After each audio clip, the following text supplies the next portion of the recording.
પાટણ જિલ્લાના રાધનપુર તાલુકાની સિનાડ જિલ્લા પંચાયત સીટ અને અરજણસર તાલુકા પંચાયત સીટ પર ભાજપના ઉમેદવાર દશરથભાઈ ભીલ અને રમેશભાઈ પરમાર દ્વારા ડોર ટુ ડોર પ્રચાર જોરશોરોથી આગળ વધી રહ્યો છે।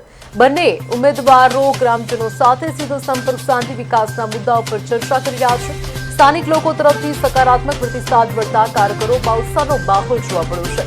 અરજણસર સહિત આસપાસના ગામોમાં સભાઓનું આયોજન કરવામાં આવી રહ્યું છે, જ્યાં મોટી સંખ્યામાં ગ્રામજનો હાજરી આપી રહ્યા છે। ઉમેદવારો દ્વારા રસ્તા, પાણી, શિક્ષણ અને આરોગ્ય જેવી મૂળભૂત સુવિધાઓના વિકાસ માટે પ્રતિબદ્ધતા વ્યક્ત કરવામાં આવી છે। આ પ્રચાર કાર્યક્રમમાં રાધનપુર તાલુકા પ્રમુખ અજીતસિંહ પરમાર, મહામંત્રી જેસંગભાઈ ચૌધરી, યુવા મોરચાના પ્રમુખ હરીશભાઈ ચૌધરી, નારણભાઈ ચૌધરી, અંબારામ ઠાકોર, મલાભાઈ આહિર સહિત ભાજપના અગ્રણીઓ અને કાર્યકરો ઉપસ્થિત રહ્યા હતા।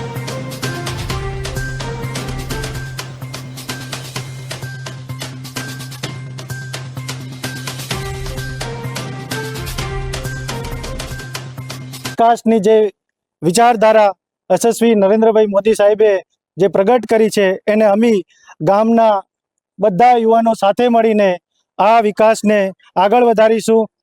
અમારા બંને ઉમેદવારને વિજય બનાવો એવી અમે દરેકને પ્રાર્થના કરીએ છીએ અને આ સીટ બંને સીટો જિલ્લા પંચાયત અને તાલુકા પંચાયત ભવ્ય વિજયથી બનશે એવું હું માનું છું। ભારતીય જનતા પાર્ટીને વિજયી બનાવશે એવી અમને ગામ લોકો વતી વિજયનગર ગામ, સુભાપુરા, હનુમાનપુરા અને અરજણસર ગામ લોકો તરફથી વિશ્વાસ છે કે આ સીટ અમે ભારતીય જનતા પાર્ટીના ખોળામાં આપીશું।